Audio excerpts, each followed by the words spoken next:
Salve, salve, filhotinho! Seja bem-vindo para mais uma correção da prova do Cesupa 2020. Mas se você não é inscrito no nosso canal, se inscreva, deixa o like, compartilhe para que nosso trabalho possa chegar para o maior número de alunos, tá bom, filhote? Vamos lá. Veja, uma primeira questão de pirâmides etárias, tá? Então, nós temos uma pirâmide do Pará, Brasil e Pará, tá?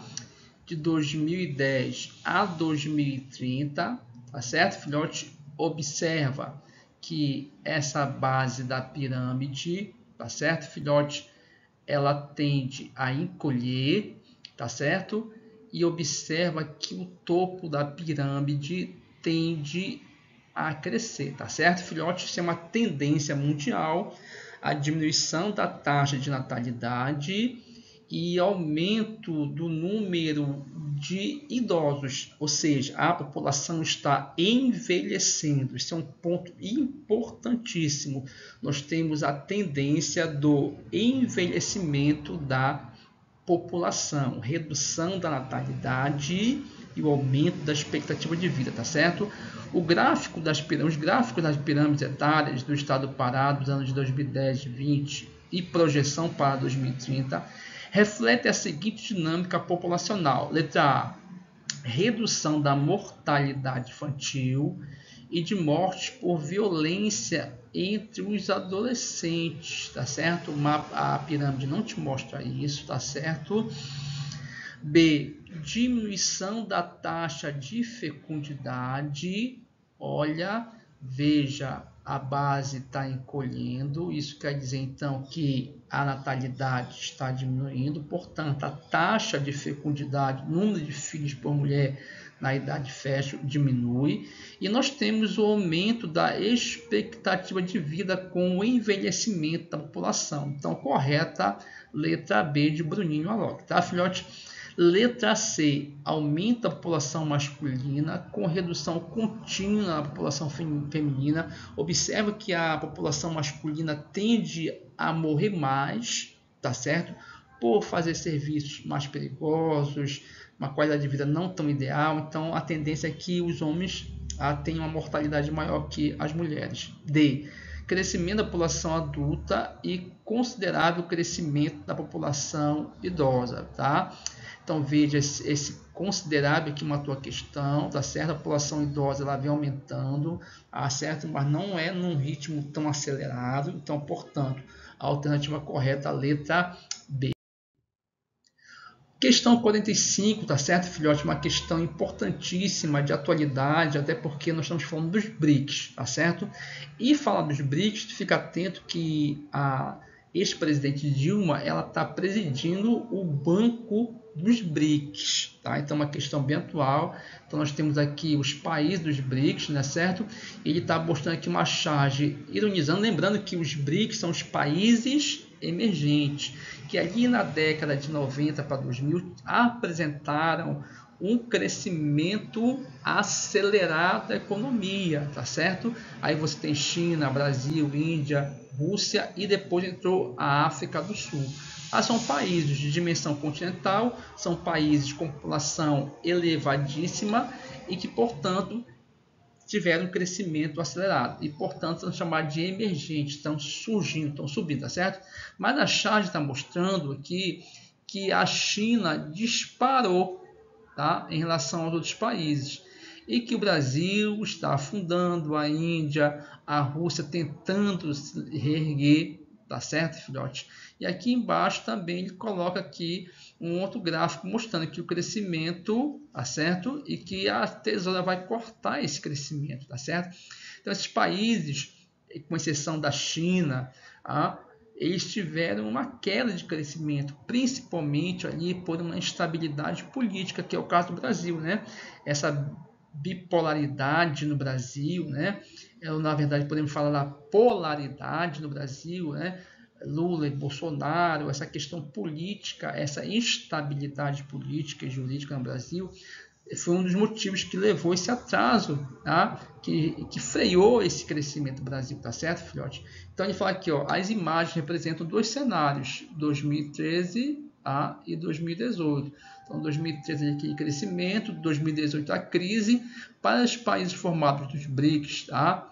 Que enfatizam a, veja, letra A, competição esportiva, nada a ver isso, tá, filhote? Aqui é uma tirinha, tá? Uma ironizando, tá? B, instabilidade política de seus membros, tá certo, filhote? Então, ele está mostrando aqui uma instabilidade política. É importante você perceber que essa instabilidade política é um cenário do Brasil, certo, filhote?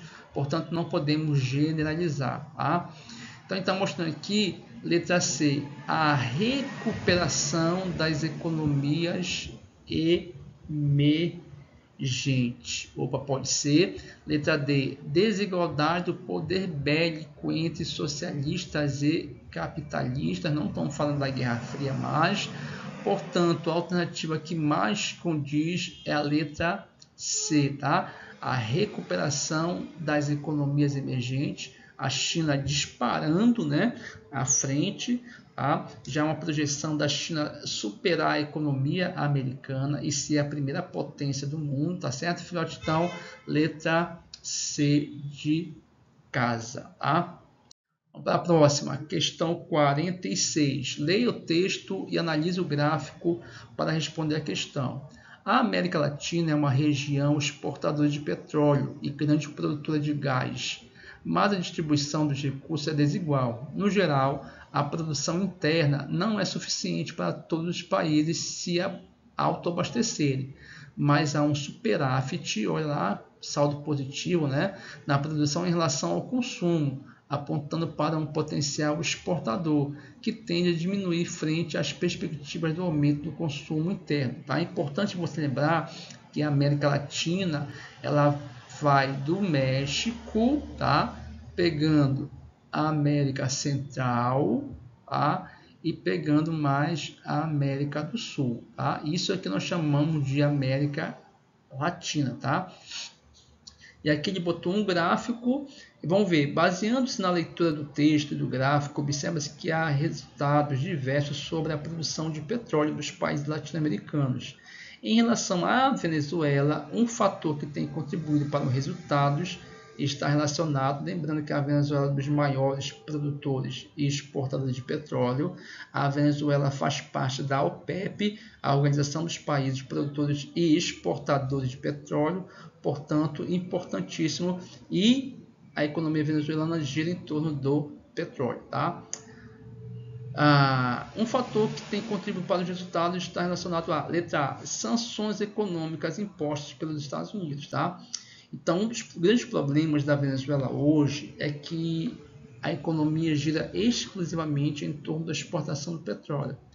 Mas com o Nicolás Maduro, tá, a ditadura na Venezuela, ela acabou sofrendo algumas sanções econômicas, tá? Boicotes econômicos, que tem dificultado a exportação desses produtos, principalmente do petróleo, o que tem provocado uma crise de desabastecimento na própria Venezuela. Tá? E com isso, a população vem passando por dificuldades, tá certo? Falta alimento, falta remédio, tá? Então aqui nós temos as letras A, sanções econômicas, tá? B, competição com o pré-sal da Amazônia brasileira? Não, tá? C, migração da mão de obra especializada para os países vizinhos? Não é por causa do petróleo, tá? É por causa das sanções.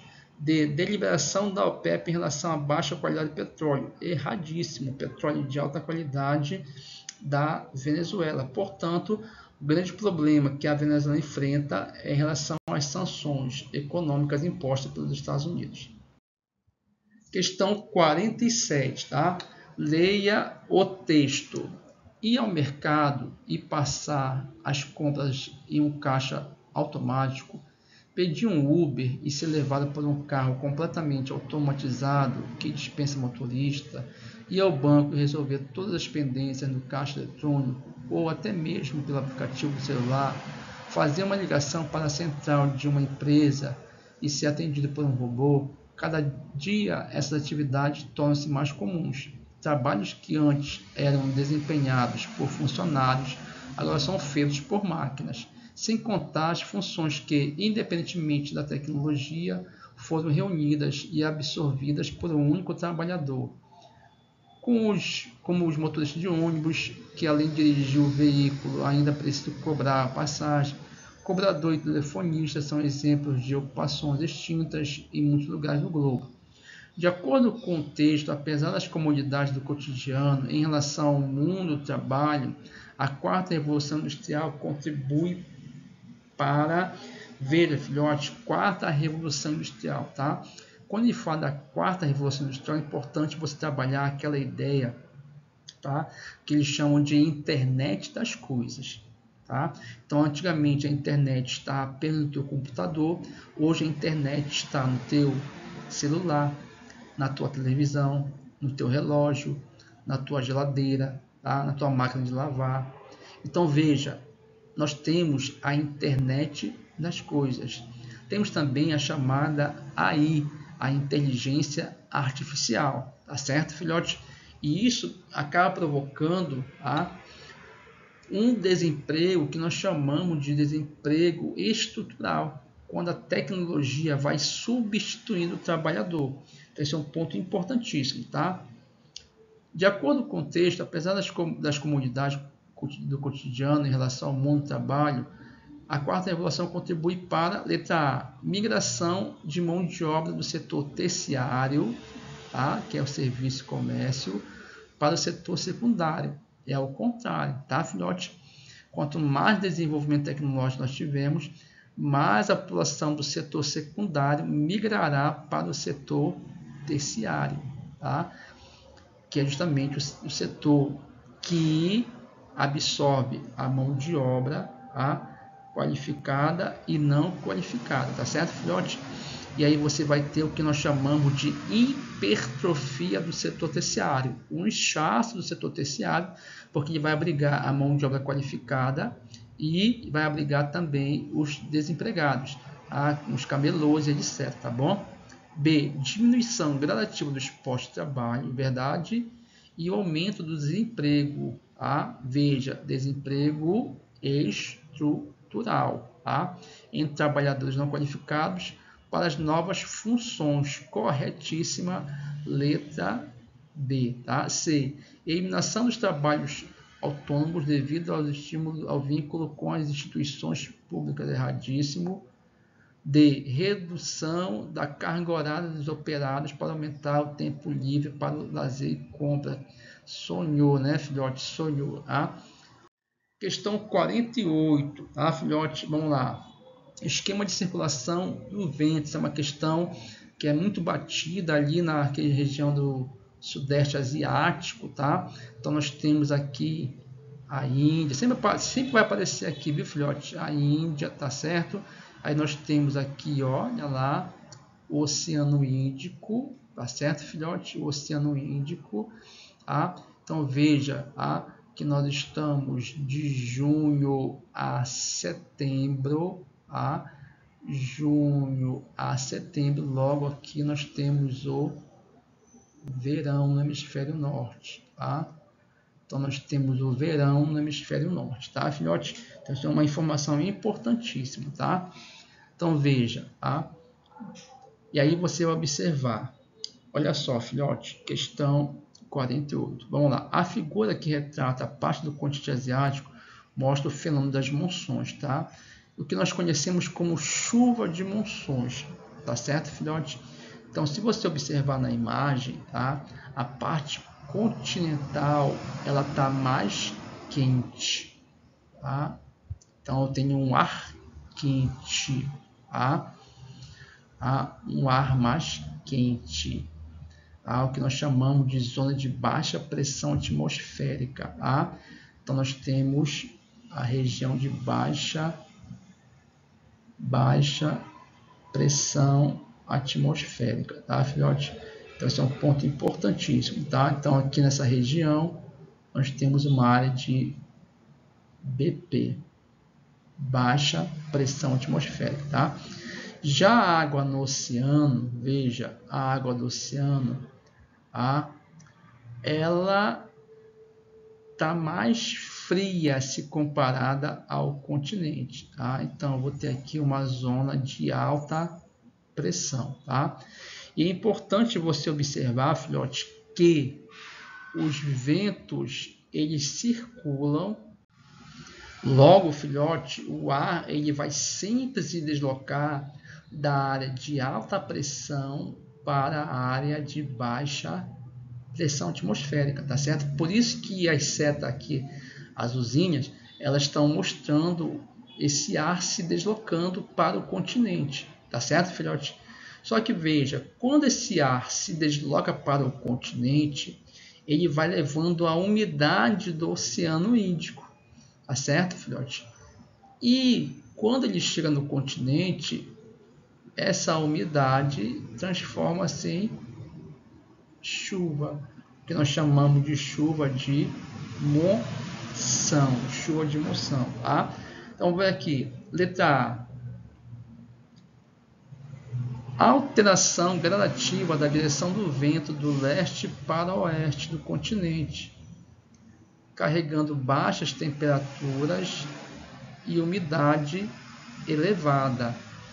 Alteração gradativa da direção do vento do leste, tá, para o oeste do continente, carregando baixas temperaturas e umidade elevada. Aí você coloca aqui uma interrogação. Vamos trabalhar no restante, tá, filhote?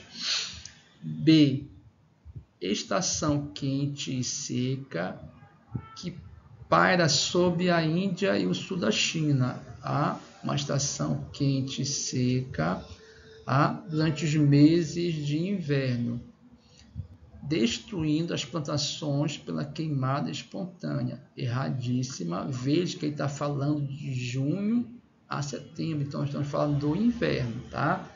Então já elimina a letra B. C, consequência da estagnação do ar úmido sobre o oceano. Ele não está estagnado, tá? Então ele está se deslocando. Letra D, permanência de um período chuvoso de 4 meses em função da mudança de direção do vento, que passa a soprar de sul, sudeste e sudoeste para o norte. Então, ele vem do sul, sudeste em direção ao norte, transportando muita umidade para o continente, que nós chamamos de chuva de monções. Correta a letra D de dado, tá, filhote? Questão 49, uma questão também bastante atual, vem caindo bastante, tá, filhote? Que é a questão do Mato Piba, tá? Que é justamente o Maranhão, Tocantins, Piauí e Bahia, tá? É a chamada nova fronteira agrícola do Brasil, tá certo? Então a fronteira agrícola veio do sul, chegou no centro-oeste e agora está na região nordeste, tá, filhote? Na análise geográfica regional, as informações contidas na imagem dos textos são importantes para compreender que o desenvolvimento da região chamada de Mato Piba é considerado como, tá? Letra A, um consenso entre os muitos grupos que lá residem e que encontram espaços comuns de convivência, tá? Não há esse espaço comum de convivência, é um conflito, tá? Da expansão do agronegócio, do latifúndio, da grilagem de terra com os pequenos produtores. B, uma proposta estratégica dos agricultores que visam plantar em grandes áreas para abastecer a população tradicionais. Erradíssimo. Agronegócio produz commodity para exportação, soja, tá, filhote? C, um enfrentamento entre os atores sociais e suas diferentes formas de apropriação dos recursos que colocam em xeque a sustentabilidade regional. Correta a letra C. Eu vou ter esse conflito, tá, filhotinho? D, uma iniciativa dos migrantes do sul do país que encontraram na região a forma de recomeçar seu trabalho, embora isso aconteça, mas a letra C está mais coerente com o conflito que ocorre na região, tá? Questão 49, nós temos aí uma questão de sensoriamento remoto, né? Então você vai fazendo um mapeamento através de imagens de satélites, tá? Os sensores remotos, como demonstra a figura, captura energia da superfície terrestre e transforma esta energia em uma informação sobre o ambiente. Considerando esses sensores, letra A, constitui-se um instrumento necessário à elaboração de mapas cada vez mais precisos e, por isso, importante como recurso no estudo do espaço geográfico. Corretíssima. Letra A. B, modificam as informações no processo de conversão de dados. Não. C, transformam-se em equipamentos frágeis diante do recursos do clima, também não. D, colaboram na execução de uma cartografia histórica, já que as imagens não estão em tempo real. Erradíssimo, estão em tempo real. Correta a letra A, tá certo, filhote? Espero que você tenha gostado. Bons estudos e sucesso, tá certo, filhote? Abraço, até a próxima, tá?